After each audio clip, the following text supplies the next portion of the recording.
Estás escuchando Argentinos por el Mundo.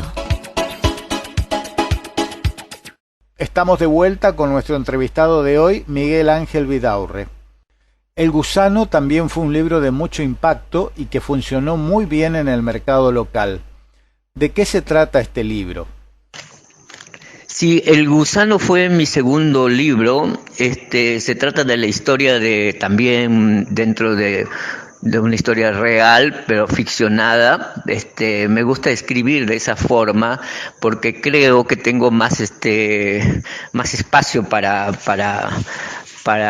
escribir, ¿no? Más espacio para contar cosas, porque si uno realmente escribiera la historia, así digamos, como un historiador no puede salirse de fecha, no puede salirse de muchas cosas, o sea, tiene que estar un contexto histórico y nada más. Mientras cuando uno mezcla la ficción con la historia tiene mucha más amplitud, digamos, para poder entrar en determinadas cosas.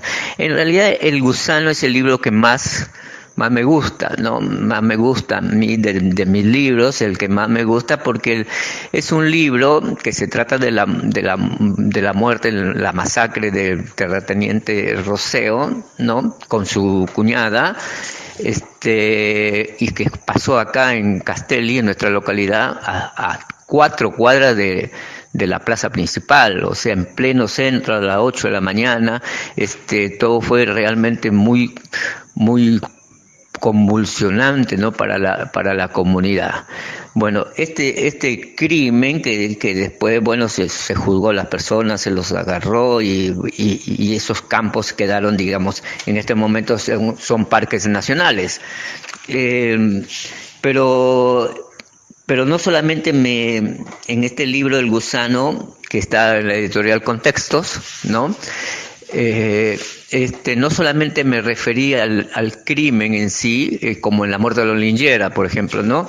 Sino que me dediqué un poco a investigar y leer, más que investigar, leer, tratar de ver la historia de la fidelidad. Y me encontré con una historia bastante que está dentro de la historia del Chaco, ¿no? Porque la historia de la fidelidad viene desde la época de Sarmiento, cuando Sarmiento le da esa cantidad de terrenos y que ya se llamaba la fidelidad a una familia de salteños de apellido Roldán, y que ellos vinieron 2 hermanos, uno con la señora, y se vinieron acá a esos campos, y se radicaron ahí, y que ya eran 250.000 hectáreas y que ya le habían llamado la fidelidad. Después fue un proceso que estuvieron como 17 años, porque el sueño de Sarmiento fue siempre tratar de unir los dos océanos a través acá de los ríos, ¿no? Del Río Negro era navegable. Estos hermanos estamos en 1870 por ahí aproximadamente, ya eran los ríos navegables. Por el Río Negro salían al Paraná y llevaban cargas acá desde el Impenetrable, llevaban carga hasta Buenos Aires.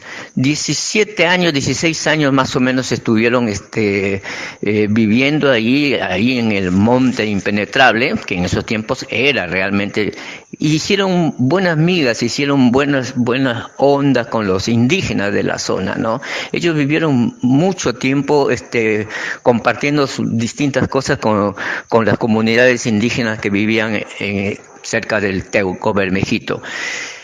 Y después de 17 años, sufren una estafa, digamos, de un abogado de Buenos Aires que llegó ahí ya en ese tiempo y los estafó y les sacó los campos y se tuvieron que ir a Salta, pobres, y ahí se le perdió todo.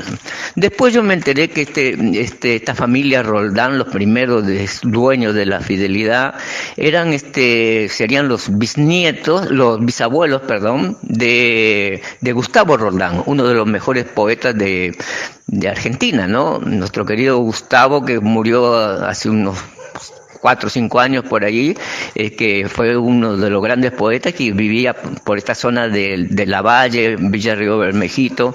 Y bueno, me habían comentado que que él era bisnieto de estos primeros pobladores o primeros dueños de la fidelidad. Después de esta estafa, este abogado lo vende al Bunge, después Bunge Bor, porque antes eran Bunge y Bor, eran separados, digamos, después se junta Bunge Bor, y después estos Bunge Bor venden a estos hermanos italianos, que eran los Roseo, que en 1970 pasan a ser dueños de la fidelidad.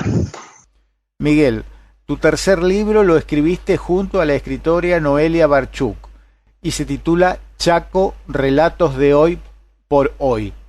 ¿Cómo fue escribir este libro junto a Noelia? Sí, mi tercer libro lo escribí en conjunto con la escritora de Resistencia, Noelia Barchuk, y fue una linda experiencia. En realidad es el único libro que tengo compartido, digamos, con otra escritora. En realidad no lo hicimos el libro juntos, sino que cada uno puso sus escritos, ¿no?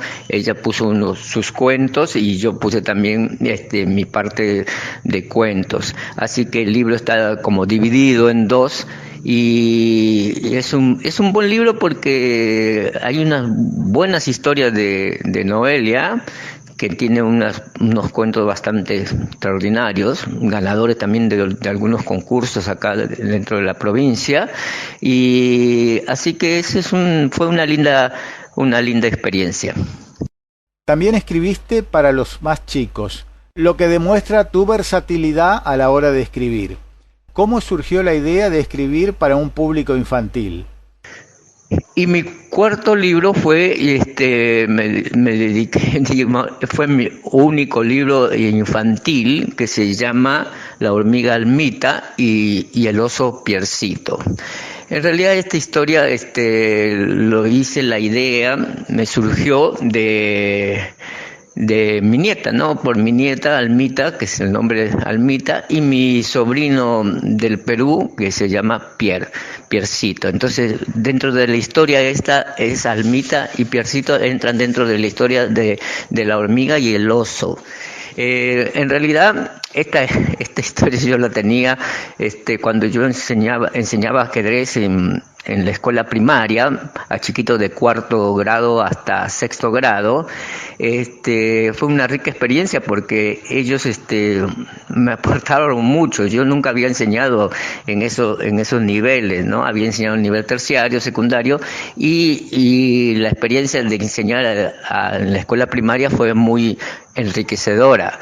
Y yo siempre lo jugaba con los chicos diciéndole, como contándoles una historia así de que una hormiga se enamora de un oso, ¿no?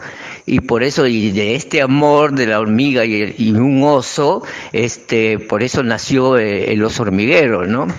Y los chiquitos se quedaban así medio sorprendidos, entre sorprendidos y muy y les gustaba la historia y siempre les contaba y siempre me pedían que les cuente esta historia. Bueno, a partir de esa idea, digamos que yo lo tenía como una broma así que le hacía a los chiquitos, bueno, después lo metí, digamos, para un cuento basado en mi nieta y en mi sobrino. Tus libros fueron presentados en ferias provinciales, nacionales e internacionales.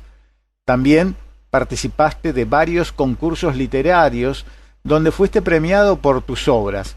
Contanos de esta impresionante trayectoria.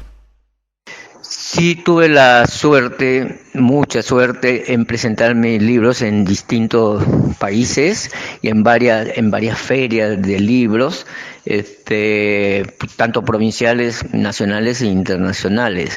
Dentro de la provincia del Chaco he recorrido muchos lugares y gracias a que mucha gente me invitaba a las presentaciones de distintas localidades de sus ferias de libros, ¿no? Que se hacían constantemente todo el año y que se siguen haciendo todo el año, sino con esto de la pandemia hemos parado un poco con el tema. Así pude conocer y visitar muchas localidades del Chaco y a un nivel nacional tuve la suerte de ir varias veces presentando libros en la Feria del Libro de Buenos Aires, ¿no? Y después estuvimos con un escritor y la escritora Marina Nil de ahí de Resistencia. Fuimos a la Feria del Libro en Paraguay, en Asunción del Paraguay, donde nos invitaron unos escritores conocidos, nos llegó la invitación acá nosotros Castelli, y yo lo invité a Miguel González, que es el primer indígena escritor, digamos, y a Marina para participar en esta Feria del Libro Internacional de Asunción. Y tuvimos mucho agradecimiento, nos gustó mucho porque inclusive nos alojaron, digamos, en la embajada argentina. Estuvimos el tiempo que estuvimos presentando nuestro libro y en la Feria del Libro de Paraguay, estuvimos alojados allí en la embajada argentina de Asunción. Y después presentamos también nuestros libros tuve el sueño, digamos, de mucha gente que por ahí escribe o que hace algo, de ser presentado en tu comunidad, ¿no?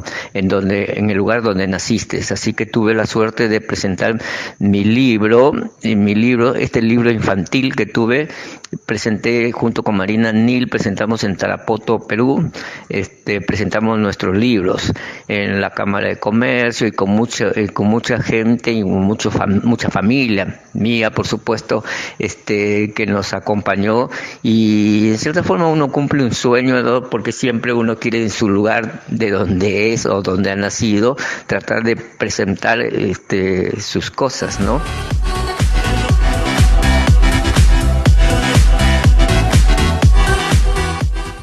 Nos vamos al corte con esta noticia que desciende de las altas cumbres de la cordillera de los Andes. El gobierno decidió cortar en los próximos días el eco de las montañas porque incentiva al ocio de la gente en vez de ir a trabajar.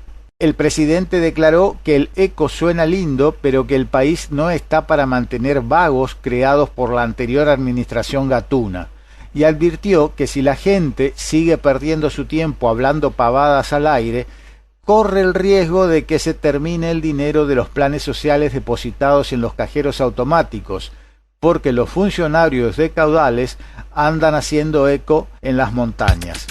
No te vayas. Quédate con nosotros.